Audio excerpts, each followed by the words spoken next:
FM with DJ Chinny. Dear Max FM, tawagin niyo na lang po ako sa pangalang JD. Ako po ay isang single mother of two. Nabuntis ako at the age of 15 sa lalaking akala kong magmamahal at mag-aalaga sa amin hanggang wakas. Nagsimula ang lahat nung ako'y 4th year high school sa isang pribadong paaralan. Sa kagustuhan kong makatulong sa aking mga magulang, minabuti kong bantayan na lang ang aming negosyo pag wala akong pasok. At doon ko nakilala ang ama ng anak ko. Hanggang sa nabuntis ako at nalaman ng aking parents, hindi nila ako hinayaang mag-asawa dahil nga napakabata ko pa at gusto pa nila akong pag-aralin. Wala kaming naging komunikasyon hanggang sa nanganak ako. Hindi ko nasilayan ang tatay ng anak ko. Nag 6 months old na ang baby ko. Nang mahanapan ko ng paraan na makontak siya, sa kagustuhan na ayokong lumaki nang walang kinikilalang ama ang aking baby. Dinadala ko sa kanya ang aming anak nang hindi alam ng aking mga magulang. Hanggang sa umabot sa panahong nagdalang tao na naman ako. Dahil sa takot at awa ko sa aking parents, dahil sa ikalawang beses na pagkakamali, sinubukan kong lumayas, dala-dala ang aking baby. Ngunit di pa rin sumuko ang aking mga magulang. Madaling araw nang sinundo nila kami ng aking anak sa bahay ng lalaki na 6 hours ang biyahe mula dito sa Jensen. Nagulat ako at naawa ng lubusan sa kanila. Magkasabay silang lahat na sumundo sa akin. Kasama ng mga kuya, ate, auntie at namayapa ko ng lola. Doon ko na-realize na maling-mali ang ginawa kong pagsuway ulit sa kanila. Dahil di man lang humarap at di man lang kami pinaglaban ng ama ng aking mga anak. Hanggang sa napagkasunduan ng mga magulang namin, nahayaan na muna ako makapagtapos ng pag-aaral.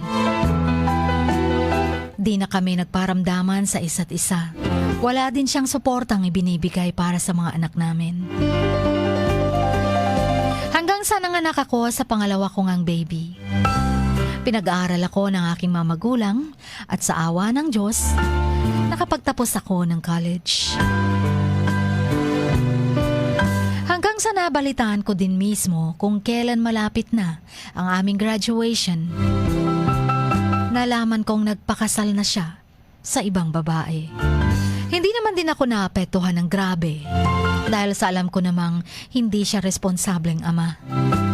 Hindi din siya sumusuporta financially sa amin ng kanyang mga anak. Kaya bilib ako sa mga magulang ko. At laking pasasalamat ko sa kanila dahil di nila ako hinayaan at ang aking mga anak. Sila ang tumutulong sa akin upang malampasan ang mga masasakit na salitang binibitawan ng mga taong nakapaligid sa akin. Hindi ako nakatanggap ng anumang masasakit na salita mula sa aking pamilya.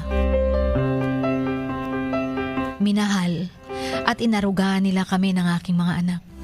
Mahigit 4 na taon na din akong di nakikipagrelasyon sa kadahilan ng ayoko nang masaktan pa ulit.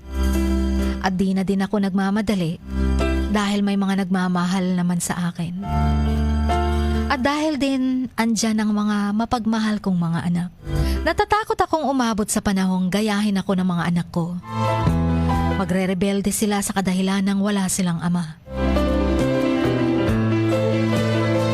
Sinisikap kong ma-provide ang lahat ng pagmamahal at pag-aaruga, katumbas ng 2 pagmamahal ng magulang sa kanilang mga anak. Sa tulong din ng aking pamilya na nagbibigay din ng wagas na pagmamahal para sa kanila, nakaka-survive kami. Chin, meron ding mga manliligaw na nangungulit, pero ang tanong ko lang, dapat ko pa bang i-entertain ang mga taong gustong maging parte ng aking pamilya? Meron kayang isang taong tatanggap bilang mga anak mga anak ko?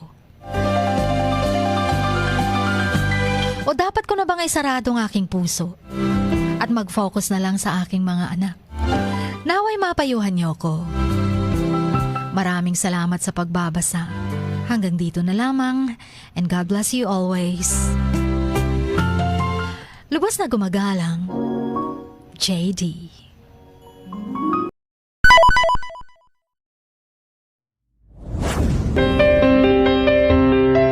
Sing like no one is listening.